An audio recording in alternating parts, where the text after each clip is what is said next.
Pause button. शुभ संध्या, नमस्कार, स्वीकार करें अभिवादन। आरसी विनोद गढ़वाल की ओर से प्रस्तुत है आरसी इवनिंग बुलेटिन। समाचार संध्या के इस अंक में आज दिन भर की तमाम बड़ी खबरों को जानेंगे। खबरों का सिलसिला शुरू करें इस वक्त की बड़ी खबर के साथ, जहां पर भारत ने तुर्की को बड़ा झटका दिया है। भारत सरकार ने तुर्की की कंपनी का सिक्योरिटी क्लियरेंस समाप्त कर दिया है। तुर्की कंपनी दिल्ली, मुंबई सहित भारत के 9 एयरपोर्ट पर ग्राउंड हैंडलिंग की सेवा देती थी। भारत सरकार के bureau of civil aviation security प्रमुख सुनील यादव ने इस संबंध में अभी आदेश जारी किया है। वहीं इस समय एक और बड़ी खबर आ रही है। अमेरिकी राष्ट्रपति डोनाल्ड ट्रंप 5 दिन बाद भारत पाकिस्तान के युद्ध विराम पर मध्यस्थता से पलट गए हैं। इस वक्त की बड़ी खबर, डोनाल्ड ट्रंप 5 दिन बाद पलटे।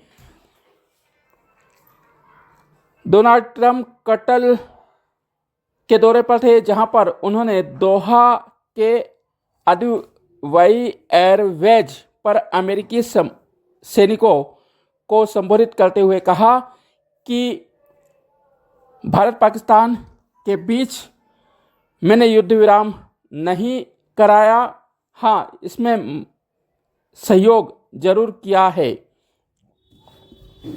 ट्रंप ने कहा, मैं मानता हूं कि भारत और पाकिस्तान के बीच जो तनाव उत्पन्न हुआ था उसमें मैंने संघर्ष विराम नहीं किया है, मगर इसे सेटल करने में मदद की है। भारत पाकिस्तान एक भयावह युद्ध की ओर अग्रसर थे। मैंने दोनों के साथ लंबी बातचीत के परिणाम स्वरूप हम एक पूर्णकालिक और तात्कालिक युद्ध विराम के लिए दोनों देशों को तैयार कराने में सफल हुए। मैंने दोनों देशों के शीर्ष नेतृत्व से कहा कि चलो हम एक डील करते हैं, हम व्यापार करते हैं, परमाणु मिसाइलों का हथियार व्यापार नहीं, बल्कि आप जिन खूबसूरत चीज़ों को बनाते हैं उनका व्यापार करते हैं। भारत पाकिस्तान की मौजूदा सरकारें बहुत मजबूत है। मैं दोनों सरकारों को बधाई देता हूं। साथ ही मैंने इन दोनों देशों को कहा कि आप एक लंबे समय से लड़ रहे हैं, इसे रोकिए। दोनों देश बढ़ते तनाव को रोकने के लिए तैयार हुए, नहीं तो लाखों लोग, निर्दोष लोग मारे जाते। वहीं भारत के रक्षा मंत्री राजनाथ सिंह आज जम्मू कश्मीर दौरे पर पहुंचे। दोपहर में वे श्रीनगर पहुंचे, जहां पर बादामी बाग छावनी में उन्होंने सैनिकों से मुलाकात की। उनके साथ राज्य के मुख्यमंत्री उमर अब्दुल्ला और राज्य के उपराज्यपाल मनोज सिन्हा भी मौजूद रहे। रक्षा मंत्री राजनाथ सिंह ने सैनिकों को संबोधित करते हुए कहा कि पूरी दुनिया को पता है, तत्कालीन प्रधानमंत्री अटल बिहारी वाजपेयी के समय पाकिस्तान ने आतंकवाद का एक्सपोर्ट करने से मना किया था, किंतु पाकिस्तान ने हमें धोखा दिया। लगातार आतंकी घटनाएं घटित हो रही हैं, लेकिन वर्तमान प्रधानमंत्री नरेंद्र मोदी ने आतंकी घटनाओं को अब एक्ट ऑफ वॉर के जैसा माना है। यदि आतंकी हमला होता है तो हम इसे आतंकवादी हमला ना मानकर युद्ध मानेंगे और तत्काल उचित कार्रवाई करेंगे। दुनिया ने देखा कि भारत केवल डिफेंस नहीं बल्कि कठोर कार्रवाई करता है। आतंकियों ने पहलगाम में हमारे निर्दोष नागरिकों को मारा, जिस पर भारत सरकार ने तय किया कि हम धरती को चीरकर आतंकियों के ठिकाने नष्ट करेंगे। आपके अचूक निशानों से यह संभव हुआ। उन्होंने हमारे मस्तिष्क पर हमला किया, हमने उनकी छाती पर हमला किया। आपके शौर्य पराक्रम से कई खूंखार आतंकी मारे गए हैं। मैं आपके शौर्य पराक्रम को नमन करता हूँ। इस युद्ध में शहीद हुए शहीदों को नमन करता हूँ। पहलगाम में निर्दोष नागरिकों को नमन करता हूँ। जो सैनिक घायल हुए हैं उन्हें नमन करता हूँ।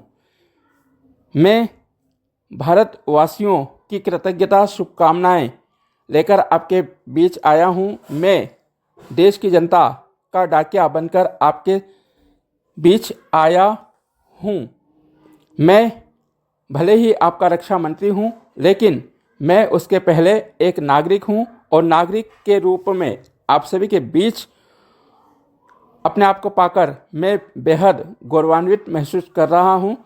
आपके शौर्य और पराक्रम की बदौलत ही भारत अब निर्णायक स्थिति में पहुंचा है। वहीं भारत के ऑपरेशन सिंदूर का आज इजराइल ने समर्थन किया। इजराइल ने कहा कि आतंकवाद के खात्मे के लिए हम भारत के साथ खड़े हुए हैं।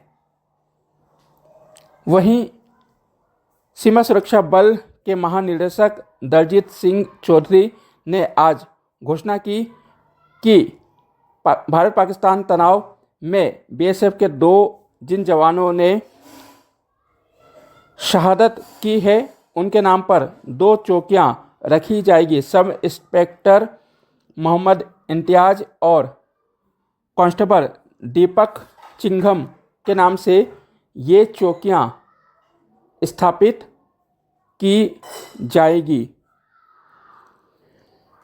वहीं मध्य प्रदेश के जनजातीय मंत्री विजय शाह पर पुलिस एफआईआर पर मध्य प्रदेश हाईकोर्ट ने नाराजगी व्यक्त की है। हाईकोर्ट की डबल बेंच ने कहा कि विजय शाह पर जो एफआईआर की भाषा है वह केवल एक खानापूर्ति है।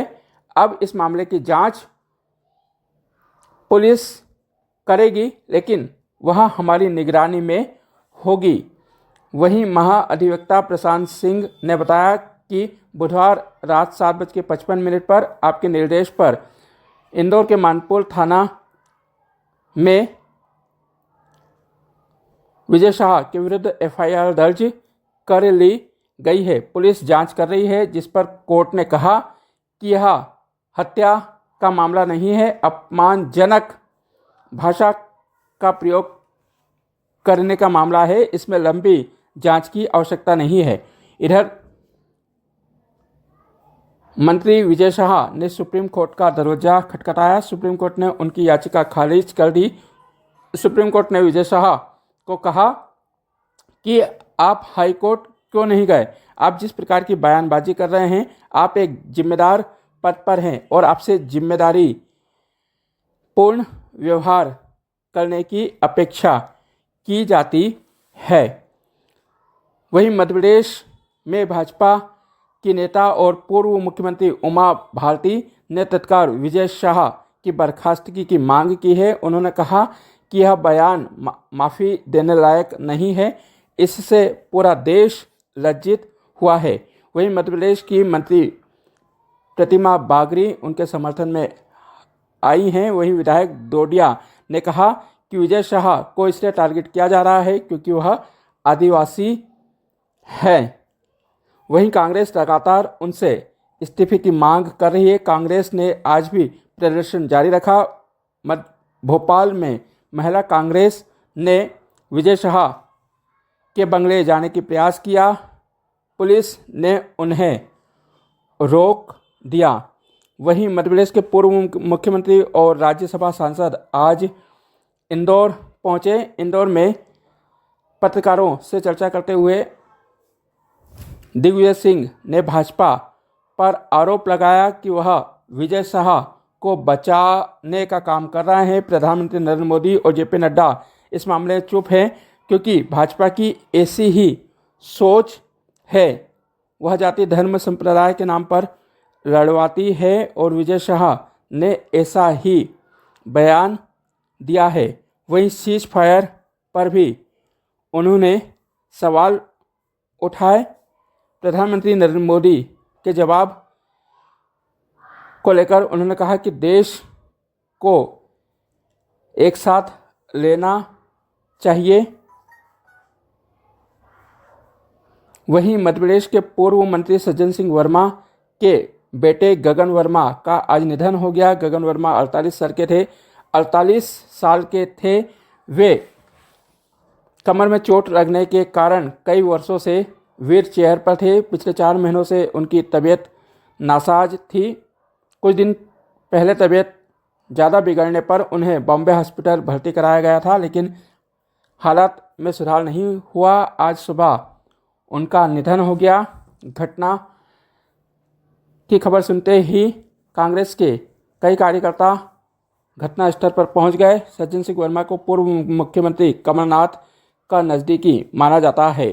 इधर इंदौर में 17 मई को सामूहिक विवाह आयोजित किया जाएगा। विधायक गोलू शुक्ला के जन्मदिन पर यह आयोजन होगा। सनातनी परंपरा का इसमें विशेष ख्याल रखा गया है। सुबह 9:30 बजे संजय सेतु से जल समारोह के रूप में बारात निकलेगी। इसमें दूल्हे घोड़ी पर और दुल्हन बग्गियों में बैठेगी। जगह जगह पर स्वागत होगा।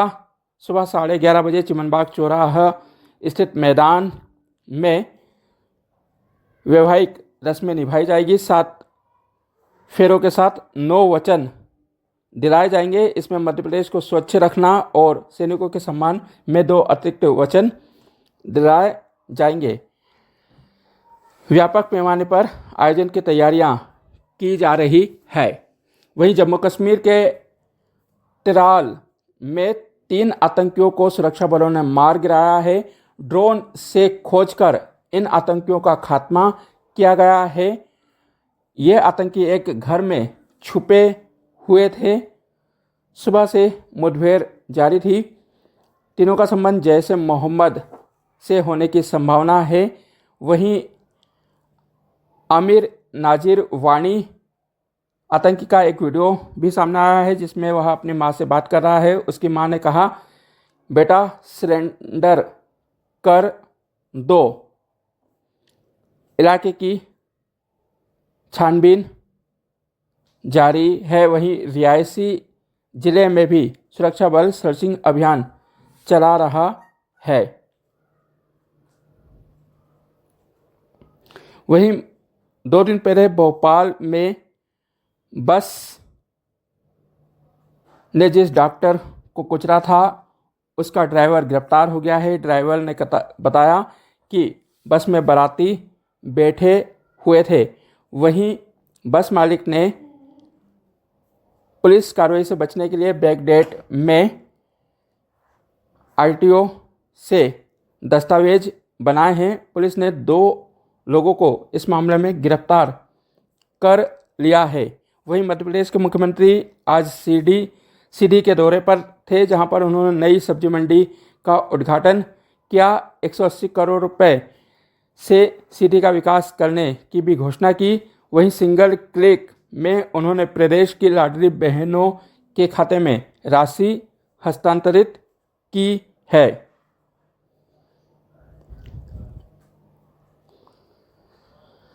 शेयर बाजार भारतीय शेयर बाजार आज हरे निशान पर बंद हुए। दिन भर चले उतार चढ़ाव के बाद आज सूचकांक में बड़ी बढ़त दर्ज की गई। बीएसई सूचकांक 1201 अंक चढ़कर 82,531 पर बंद हुआ।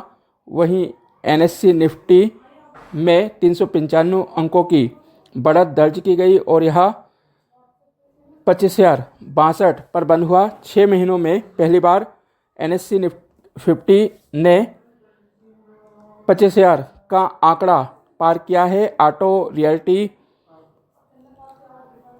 में काफ़ी खरीदारी देखने को मिली है। मौसम उत्तर प्रदेश और राजस्थान में हीट वेव चल रही है। तापमान लगातार बढ़ रहा है। तो वहीं मध्य प्रदेश के कई जिलों में आज बारिश दर्ज की गई। भोपाल में झमाझम बादल बरसे। वहीं अनेक क्षेत्रों में दिन भर बादल छाए रहे।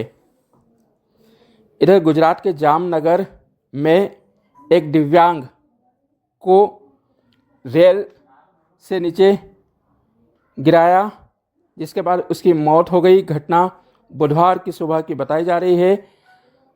जामनगर पुलिस ने जामनगर के समीप रेलवे ब्रिज के नीचे से शव बरामद किया है। मृतक की पहचान 35 वर्षीय हितेश मिस्त्री के रूप में हुई है, जो दिव्यांग था। बताया जा रहा है कि मंगलवार की रात पोरबंदर से यह घर के लिए निकला था। सौराष्ट्र एक्सप्रेस की घटना बताई जा रही है। पुलिस ने एक आरोपी को गिरफ्तार कर लिया है, वहीं दूसरे की तलाश जारी है।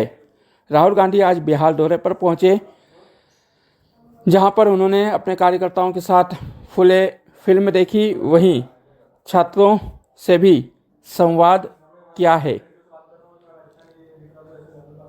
वहीं समाजवादी पार्टी के महासचिव राम गोपाल यादव ने अब व्योमिका सिंह पर विवादित बयान दिया है। उन्होंने कहा कि मध्य प्रदेश के मंत्री ने आपत्तिजनक बयान दिया। वे व्योमिका सिंह को राजपूत समझ के कुछ नहीं बोले। वे हरियाणा की जाटव है। रामगोपाल यादव ने जिन शब्दों का प्रयोग किया है उसे यहाँ कहना संभव नहीं है। वहीं उत्तर प्रदेश के मुख्यमंत्री योगी आदित्यनाथ ने कहा कि सैनिकों की वर्दी को जातिवादी चश्मे से नहीं देखा जा सकता है। भारत का प्रत्येक सैनिक जाति धर्म से ऊपर उठकर राष्ट्र धर्म निभाते हुए देश की रक्षा करता है। वहीं केशव प्रसाद मौर्य ने भी सैनिकों को जाति धर्म से ऊपर बताते हुए सपा की संकुचित विचारधारा बताया है। खबर लगातार सामने आ रही है। इसी प्रकार की तमाम सारी खबरों को जानने के लिए आप बने रहे रिकॉर्डिंग क्लब यूट्यूब चैनल पर। आप सभी का शेष दिन शुभ रहे। मिलते हैं किसी नए अपडेट के साथ, तब तक के लिए नमस्कार। IQ. Stop button.